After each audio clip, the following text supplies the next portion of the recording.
एक ऐसा साम्राज्य जो दक्षिण भारत से उठकर हिंद महासागर की लहरों तक पहुंच चुका था। एक ऐसा राजा जिसके पिता ने दक्षिण भारत की शक्तियों को चुनौती देकर चोल साम्राज्य को नई ऊंचाइयों तक पहुंचाया था। लेकिन पुत्र की महत्वाकांक्षा पिता से भी आगे जाने वाली थी। वह केवल अपने पिता की विरासत संभालना नहीं चाहता था, वह उसे और विशाल बनाना चाहता था। उसकी सेना दक्षिण भारत से निकली, उत्तर की ओर बढ़ी, नदियों और पहाड़ों को पार किया और अंततः उस नदी तक पहुंची जिसे भारतीय सभ्यता में सदियों से पवित्र माना जाता था, गंगा। लेकिन कहानी यहीं खत्म नहीं हुई, क्योंकि इस राजा की नजर सिर्फ जमीन पर नहीं थी, उसकी नजर समुद्र पर भी थी। और कुछ वर्षों बाद चोल जहाज हिंद महासागर को पार करते हुए दक्षिण पूर्व एशिया की ओर बढ़ने वाले थे। उस राजा का नाम था राजेंद्र चोल। और यह कहानी है उस राजा की जिसने चोल साम्राज्य को दक्षिण भारत की एक महान शक्ति से उठाकर एक अंतर्राष्ट्रीय समुद्री शक्ति में बदल दिया। अध्याय 1, राजराज का उत्तराधिकारी। ईस्वी सन 985 में राजराज चोल सिंहासन पर बैठा था। उसके शासन में चोल साम्राज्य ने जबरदस्त विस्तार किया। लेकिन राजराज अच्छी तरह समझता था कि एक साम्राज्य को केवल जीतना पर्याप्त नहीं, उसे आगे बढ़ाने के लिए एक योग्य उत्तराधिकारी भी चाहिए। राजराज के पुत्रों में सबसे प्रमुख था राजेंद्र। राजेंद्र ने बचपन से ही राजदरबार की राजनीति और युद्ध की दुनिया देखी। वह केवल राजकुमार बनकर नहीं रहा, उसे सैन्य अभियानों में सक्रिय भूमिका दी गई। युद्ध का मैदान उसके लिए कोई अनजान जगह नहीं थी। वह सैनिकों को देखता, रणनीतियां समझता, भूगोल को समझता और सबसे महत्वपूर्ण, अपने पिता के साम्राज्य की कमजोरियों और शक्तियों को समझता। राजराज के शासनकाल में ही राजेंद्र प्रशासन और युद्ध दोनों में अपनी क्षमता दिखाने लगा था। वह अपने पिता के लिए केवल पुत्र नहीं था, वह भविष्य का सेनापति था और धीरे धीरे भविष्य का सम्राट भी। अध्याय 2, 1014, सिंहासन पर राजेंद्र। ईस्वी सन 1014 के आसपास राजराज चोल की मृत्यु हुई और चोल साम्राज्य का सिंहासन राजेंद्र के हाथों में आया। अब उसके सामने एक विशाल साम्राज्य था। दक्षिण भारत का बड़ा हिस्सा चोल प्रभाव में था। श्रीलंका के महत्वपूर्ण क्षेत्रों पर चोल नियंत्रण था।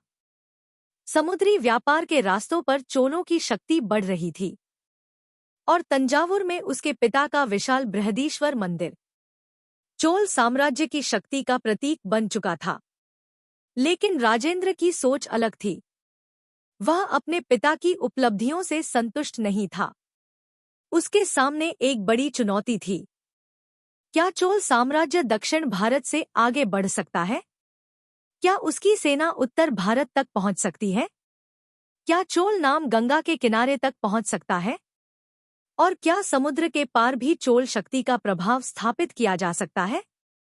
राजेंद्र ने इन सवालों का जवाब युद्ध के मैदान में देने का फैसला किया। अध्याय 3, दक्षिण से उत्तर की ओर। चोल साम्राज्य की शक्ति का केंद्र दक्षिण भारत था, लेकिन राजेंद्र की महत्वाकांक्षा अब दक्कन और उससे आगे तक पहुंच रही थी। उस समय भारत का राजनीतिक नक्शा कई शक्तियों में बंटा हुआ था।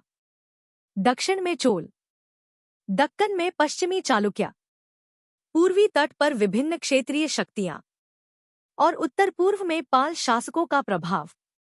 राजेंद्र ने पहले दक्षिण और दक्कन के क्षेत्रों में चोल प्रभाव को मजबूत किया। फिर उसकी सेना ने पूर्वी तट की ओर बढ़ना शुरू किया, आंध्र, कलिंग और फिर उससे आगे। यह केवल एक सीधी रेखा में चलने वाला अभियान नहीं था। हर क्षेत्र की अपनी राजनीति थी, हर राज्य की अपनी सेना थी, हर नदी और पर्वत एक प्राकृतिक बाधा था। लेकिन चोल सेना आगे बढ़ती रही। राजेंद्र का लक्ष्य स्पष्ट था, गंगा। अध्याय 4, गंगा की ओर चोल अभियान। अब कल्पना कीजिए, दक्षिण भारत से निकली एक विशाल सेना हजारों किलोमीटर दूर उत्तर पूर्व की ओर बढ़ रही है।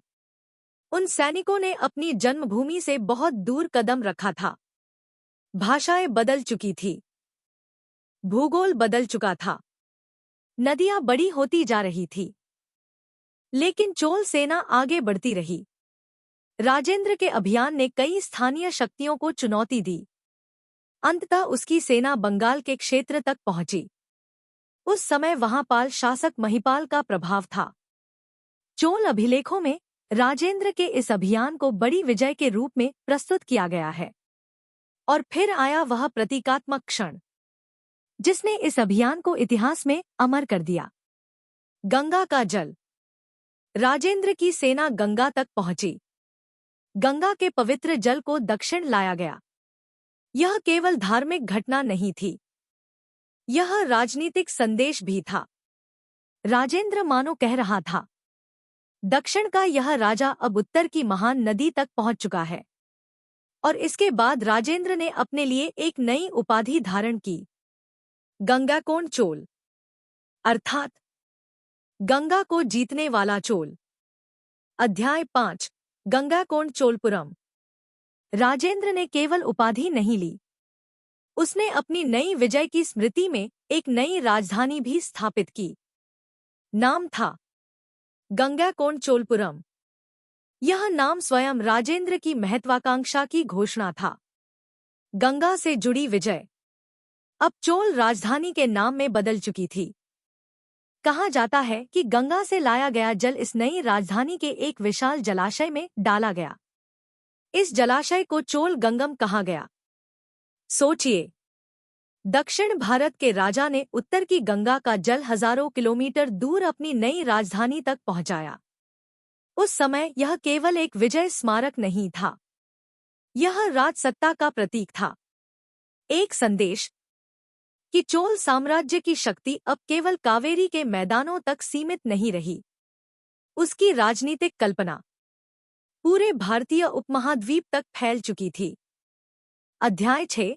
लेकिन राजेंद्र की नजर उत्तर पर नहीं रुकी। अब तक राजेंद्र ने अपने पिता की विरासत को और आगे बढ़ा दिया था। दक्षिण भारत, श्रीलंका, दक्कन, पूर्वी तट और गंगा तक अभियान। लेकिन राजेंद्र की सबसे बड़ी महत्वाकांक्षा अभी बाकी थी। समुद्र। हिंद महासागर उस समय केवल पानी का विशाल विस्तार नहीं था, वह व्यापार का राजमार्ग था। भारत से मसाले, कपड़ा, रत्न, हाथीदांत, धातुएं और अनेक वस्तुएं समुद्री मार्गों से दूसरे देशों तक जाती थी। दक्षिण भारत के बंदरगाहों से व्यापारी जहाज निकलते थे। वे श्रीलंका, मालदीव, बंगाल की खाड़ी, मलय प्रायद्वीप, सुमात्रा और दक्षिण पूर्व एशिया तक जाते थे। और इस पूरे समुद्री संसार में एक शक्तिशाली व्यापारिक साम्राज्य था। श्रीविजय। अध्याय 7। श्रीविजय। श्रीविजय का केंद्र मुख्यतः सुमात्रा क्षेत्र में था। उसका प्रभाव मलक्का जलडमरूमध्य और दक्षिण पूर्व एशिया के महत्वपूर्ण समुद्री मार्गों से जुड़ा था। और यह रास्ता बेहद महत्वपूर्ण था। क्यों? क्योंकि भारत और चीन के बीच समुद्री व्यापार के लिए यह प्रमुख मार्गों में से एक था। जो शक्ति इन समुद्री मार्गों पर प्रभाव रखती थी, वह व्यापार से बड़ी संपत्ति और राजनीतिक प्रभाव हासिल कर सकती थी। चोल व्यापारी भी इन मार्गों पर सक्रिय थे। तमिल व्यापारी संघों के व्यापारिक नेटवर्क दूर दूर तक फैले हुए थे। इसलिए राजेंद्र के सामने केवल सैन्य प्रश्न नहीं था, यह व्यापार और समुद्री शक्ति का भी प्रश्न था। और फिर लगभग 1025 ईस्वी के आसपास राजेंद्र ने एक ऐसा कदम उठाया जिसने पूरे हिंद महासागर की राजनीति को हिला दिया। अध्याय 8। समुद्र पर चोल हमला। चोल जहाज तैयार किए गए, सैनिक तैयार हुए और बेड़ा समुद्र की ओर बढ़ा। यह कोई साधारण समुद्री यात्रा नहीं थी। चोल सेना अपने राज्य से बहुत दूर दक्षिण पूर्व एशिया की ओर जा रही थी। लक्ष्य था श्रीविजय से जुड़े महत्वपूर्ण बंदरगाह और केंद्र। चोल अभिलेखों में इस अभियान में कई स्थानों और शासकों का उल्लेख मिलता है। इनमें कदारम का नाम विशेष रूप से प्रसिद्ध है। कदारम की पहचान आमतौर पर मलय प्रायद्वीप के केदाह क्षेत्र से जोड़ी जाती है। इसके अलावा सुमात्रा और मलय क्षेत्र के कई अन्य स्थानों पर चोल हमले का उल्लेख मिलता है।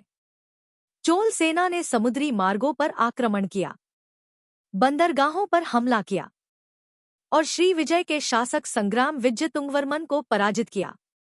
यह घटना चोल इतिहास की सबसे असाधारण सैन्य उपलब्धियों में गिनी जाती है, क्योंकि एक दक्षिण भारतीय साम्राज्य की सेना समुद्र पार करके दक्षिण पूर्व एशिया में सैन्य अभियान चला रही थी।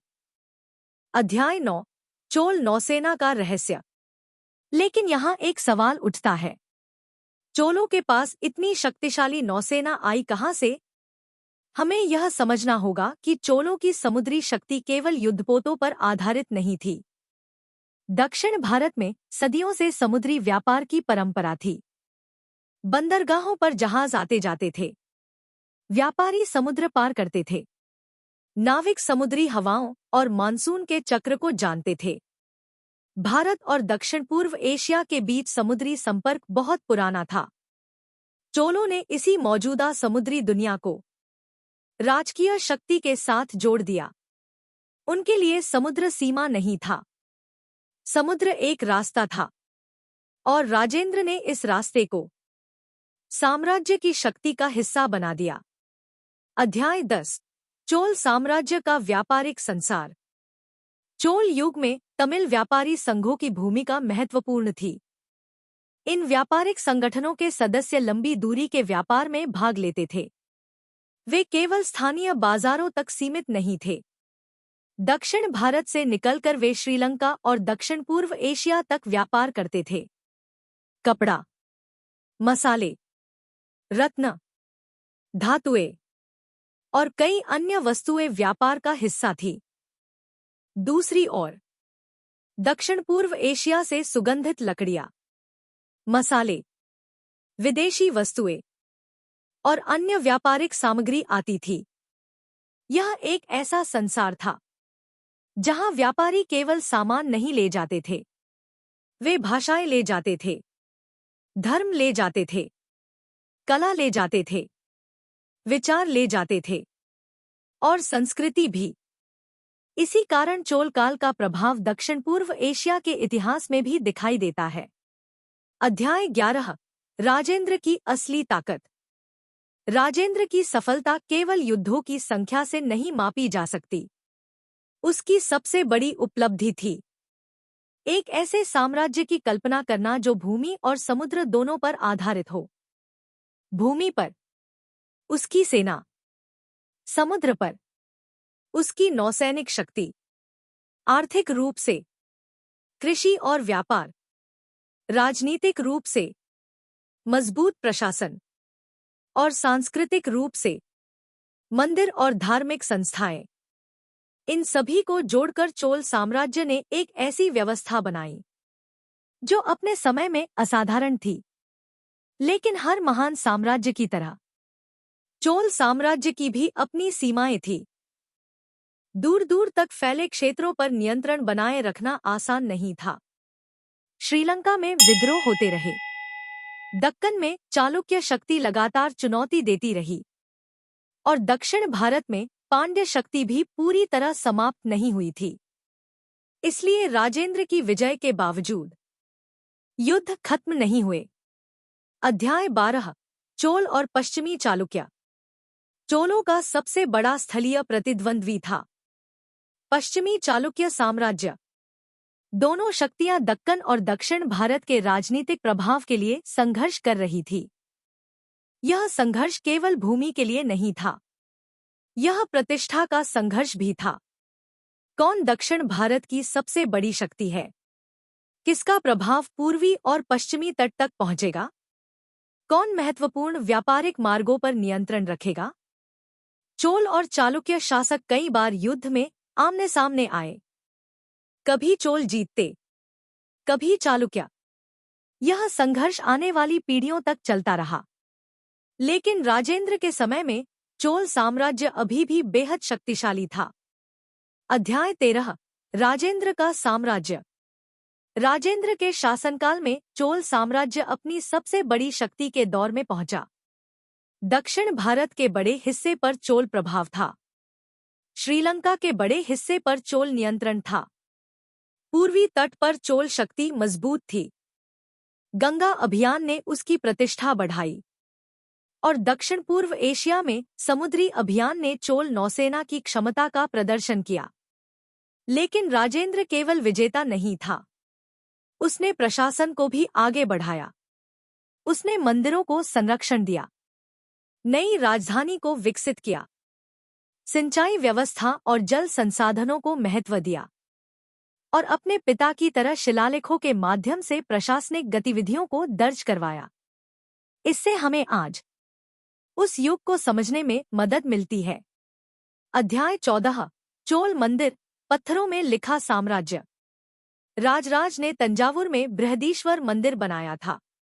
राजेंद्र ने भी अपने साम्राज्य की नई राजधानी में एक विशाल शिव मंदिर बनवाया, गंगाकोंड चोलेश्वरम। यह मंदिर केवल धार्मिक आस्था का केंद्र नहीं था, यह चोल साम्राज्य की राजनीतिक शक्ति का प्रतीक भी था।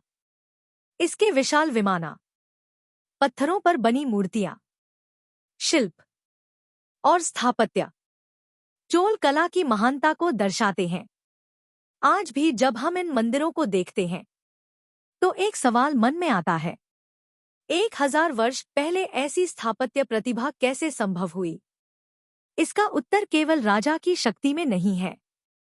इसके पीछे हजारों कारीगर, शिल्पकार, मूर्तिकार, राजमिस्त्री, धातु विशेषज्ञ, चित्रकार और मंदिर से जुड़े अनेक लोग थे।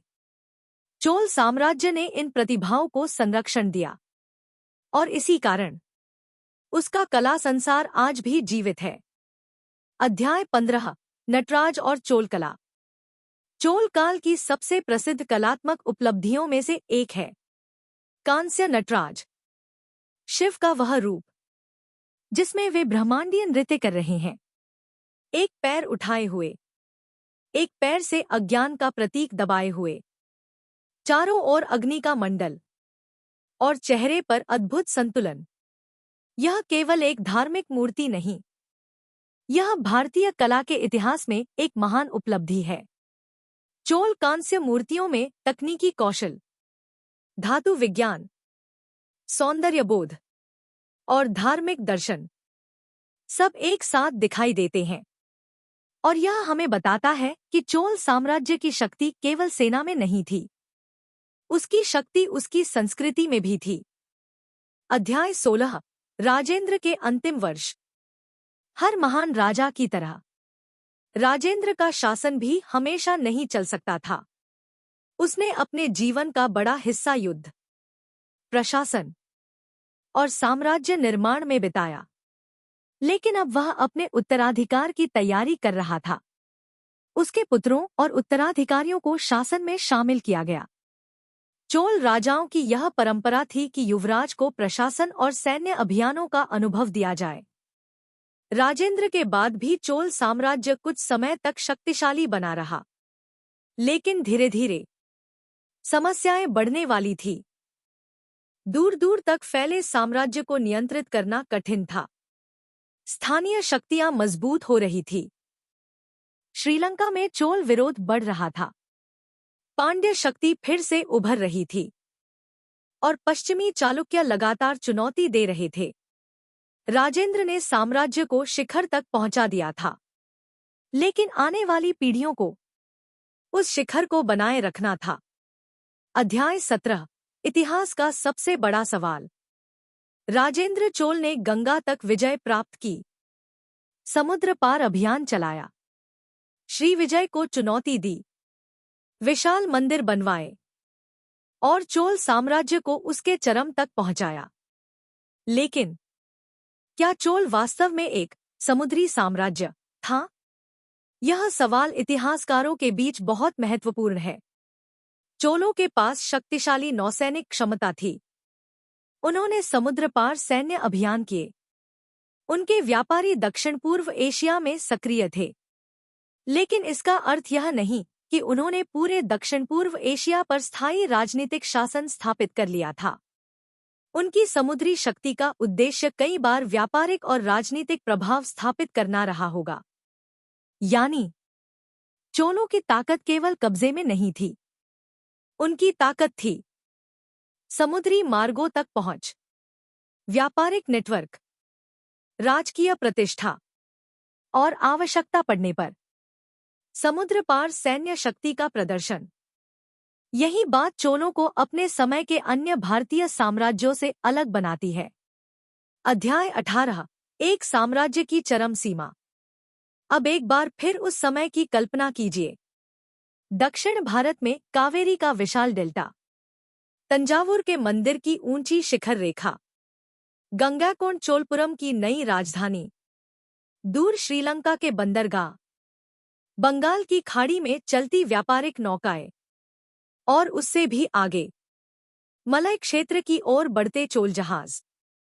एक और खेतों में किसान, दूसरी ओर मंदिरों में शिल्पकार, बंदरगाहों में व्यापारी, राजधानी में अधिकारी, सीमाओं पर सैनिक और समुद्र में नाविक। इन सबको जोड़कर बना था चोल साम्राज्य। एक ऐसा साम्राज्य जिसकी जड़ें कावेरी की मिट्टी में थी, लेकिन जिसकी नजर समुद्र के पार थी।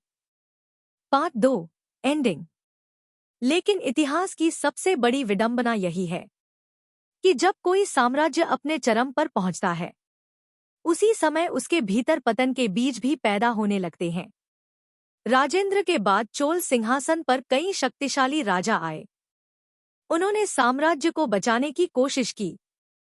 कुछ ने नए युद्ध जीते, कुछ ने नए मंदिर बनवाए, कुछ ने प्रशासन मजबूत किया। लेकिन दूसरी ओर चालुक्य शक्ति बढ़ रही थी। पांड्य फिर से उठ रहे थे। श्रीलंका में चोल नियंत्रण को चुनौती मिल रही थी और दक्षिण भारत की राजनीति में एक नया दौर आने वाला था।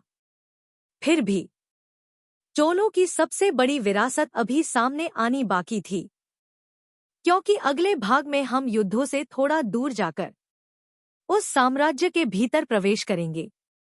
देखेंगे कि एक चोल गांव कैसे चलता था, किसान कितना कर देता था, गांव की सभा कैसे फैसले लेती थी, मंदिरों के पास इतनी बड़ी संपत्ति कैसे आती थी, और सबसे महत्वपूर्ण, क्या चोलों की स्थानीय सभाएं वास्तव में लोकतंत्र जैसी थीं?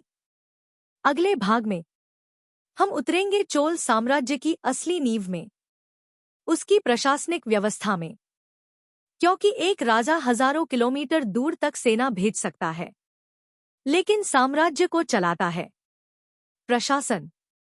और चोलों ने प्रशासन की ऐसी व्यवस्था बनाई थी जिसकी चर्चा आज भी इतिहास में होती है।